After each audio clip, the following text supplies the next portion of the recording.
Welcome back to Market on Close. Let's talk energy. Crude oil and nat gas up today. Let's begin with Natty because the move is big. Again, Scott Bauer is the CEO of Prosper Trading Academy. So Scott, let's continue our conversation from when we last spoke because Nat just continues to run. You're right. We talked about this last week, and it was right around the 250 area, and we talked about a big pop-up because of the cold weather that we saw, across the country.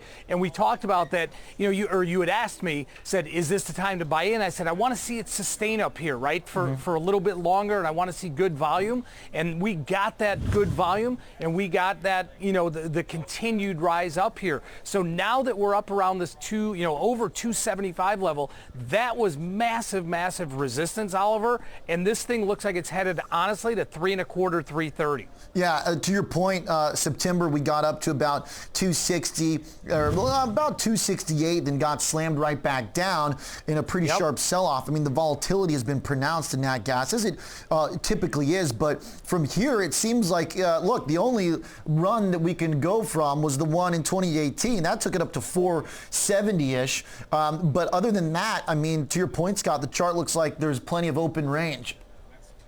No doubt about it. And if you look technically here, we're almost at that golden cross area for, the technical chart watchers where the 50-day moving average cuts across to the upside over the 200-day moving average. That is typically a very bullish signal, and we're almost right there in natty gas. Here's the other thing I'll say is that nat gas, and this is a little bit of subjectivity, I would say, Scott, disclaimer, but my view is that the technical stuff is particularly interesting in assets where there's a lot of speculation and where moves get very fast and loose, basically. We know nat gas has a reputation for doing that. When the thing starts getting momentum, I mean, it runs, and then when it breaks, it explodes. Big time.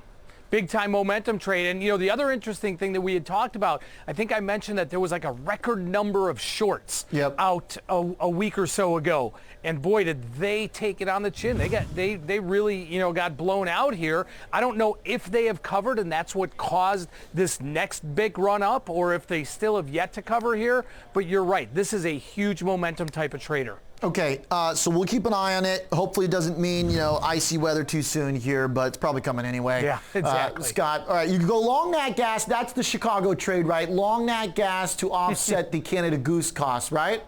That's the move. Oh, yeah, I know my daughter wants one of those. Nope, she's not getting one. All right, let's talk a little bit about crude oil. We know Aramco now is the real deal, apparently, after a lot of, hemming and hawing over the years. Do you think this has any impact on crude oil, how people think about it, any type of sentiment attachment?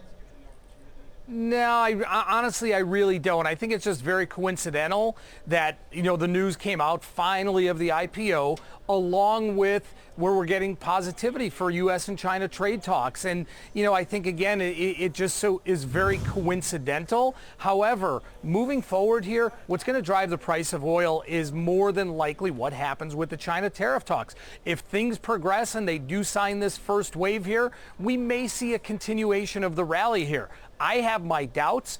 In fact, the IEA just cut the global demand forecast again, not only for the rest of this year, but for 2020.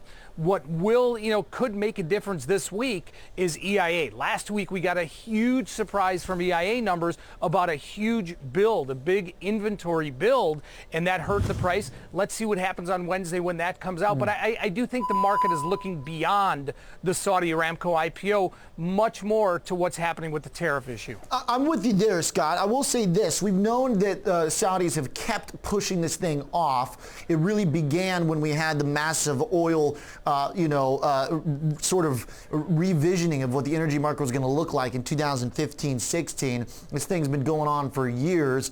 I wonder if the actual comfortability of the Saudis to do this IPO it says anything about the way they see kind of some of the structural issues playing out. We also know that there's been some dial back of what's happening in the shale. Things are starting to get a little bit tough for some of these companies. Yeah, and also look back at look at the valuation of the IPO as well. Some valuations have it cut in half, right? What was it, 2 trillion, and now some are between 1.5, maybe 1.6, some as low as 1.2. And a big thing with this IPO, Oliver, is that they're basing these valuations on oil trading $60 or higher. We're not there yet, and it's got to continue to stay above there. So I think it's a really good thing. I think this IPO is a really good thing. However, the market, in my opinion, is beyond that right now. Yeah, okay. Nice, Scott Bauer. Good talk here on the energy front. He's the CEO of Prosper Trading Academy down at the CME. Will be